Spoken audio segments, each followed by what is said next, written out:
இந்த போக்குவரத்து கழகத்தில் ஆட்களை நியமனம் செய்ய சொல்லும். இருக்கக்கூடிய தொழிலாளிகள் ஓய்வு பெற்று போயிட்டாங்க அப்படின்னா அடுத்த நிரந்தர தொழிலாளிகளே இல்லாமல் அனைவரையும் கான்ட்ராக்டில் வச்சு வேலை வாங்கிட்டு போயிடலான்றது இந்த அரசாங்கம் முடிவு பண்ணிக்கிற மாதிரி நமக்கு தோணுது. இப்போ இது சமூக நீதிக்கு எதிரான ஒரு நடவடிக்கையாகும்.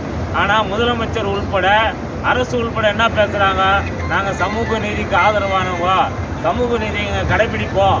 அப்படின்னா என்னன்னா, சமூக நீதி என்பது இடஒதுக்கீட்டில் அடிபட்டு போயிடும். இடஒதுக்கீடு வேணும் அப்படின்னா முறையாக நீ ஆட்களை நியமனம் பண்ணணும். அப்போ தான் சமூக நீதி எல்லாருக்கும் கிடைக்கும். அரசாங்கம் என்ன பண்ணுது, கான்ட்ராக்டில் எடுத்துக்கோ, ஒரு கம்பெனி நீ ஒரு 100 பேரை கொடு, இன்னொரு கம்பெனி நீ ஒரு 100 பேரை கொடு அப்படின்னு இன்றைக்கி தள்ளி ஒரு ஏற்பாட்டுக்கு அரசாங்கம் போயிடுச்சு.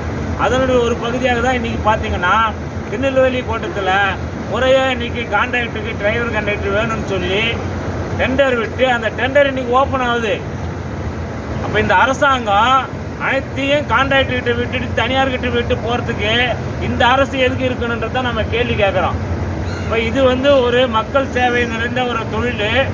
இந்த அரசும் நான் மக்களுக்கு நல்லது செய்கிறேன், இது செய்கிறேன், அது செய்கிறேன்னு சொல்லக்கூடிய அரசானது போக்குவரத்தில் மட்டும் மிக மிக ஒரு மோசமான நிலைமையில் இன்றைக்கி போயினுக்குது. அந்த பேச்சுவார்த்தை தூக்கலை, ஓய்வு பெற்று போகக்கூடிய தொழிலாளிக்கு பணம் கிடைக்கல.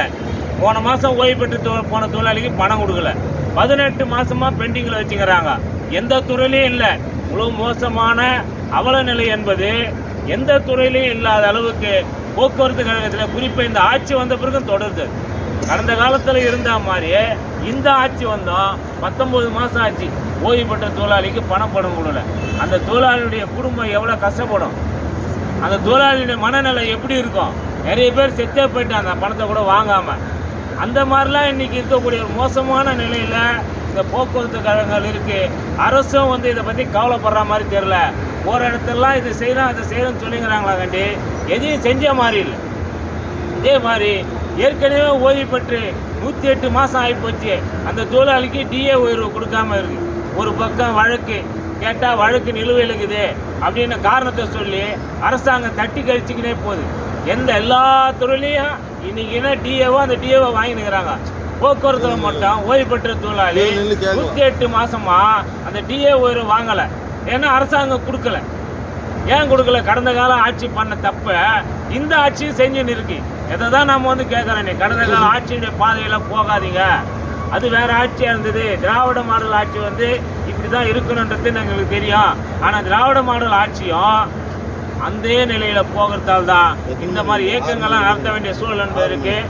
அதே மாதிரி இந்த தனியார் மயம் கான்ட்ராக்டு இது எல்லாம் நாம் மக்கள் மத்தியில் எடுத்து சொல்லக்கூடிய அடிப்படையில் வரக்கூடிய 24, 25, 26 3 நாட்களுக்கு மக்கள் சந்திப்பு இயக்கம் நடத்த போகிறோம்.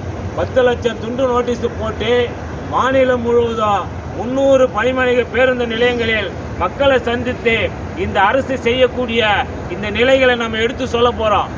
தேவையான புதிய பேருந்துகள் வாங்கி கொடுக்கல, தேவையான ஆட்கள் எடுக்க மாட்டேங்குது, எங்களுக்கு தேவையான பணப்பலன் ஒப்பந்தம் உட்பட எதுவும் போடலை, அதனால் இந்த அரசுடைய நடவடிக்கை சரியில்லை அப்படின்னு மக்களை சந்தித்து நோட்டீஸ் கொடுக்க போகிறோம். அதே மாதிரி எம்எல்ஏக்கள் எம்பிக்களை சந்தித்தோம். இந்த தனியார் மய நடவடிக்கையை கைவிடணும்னு சொல்லி அதையும் நாங்கள் கடிதமாக கொடுக்க போகிறோம். அதுக்கு மேலே இருக்கக்கூடிய அரசியல் கட்சி தலைவர்களை ஒன்றிணைத்து வரக்கூடிய ஆகஸ்ட் 6ஆம் தேதி முதல் வாரத்தில் ஒரு மாநிலம் தழுவிய ஒரு கருத்தரங்கத்துக்கு ஏற்பாடு செய்திருக்கிறோம்.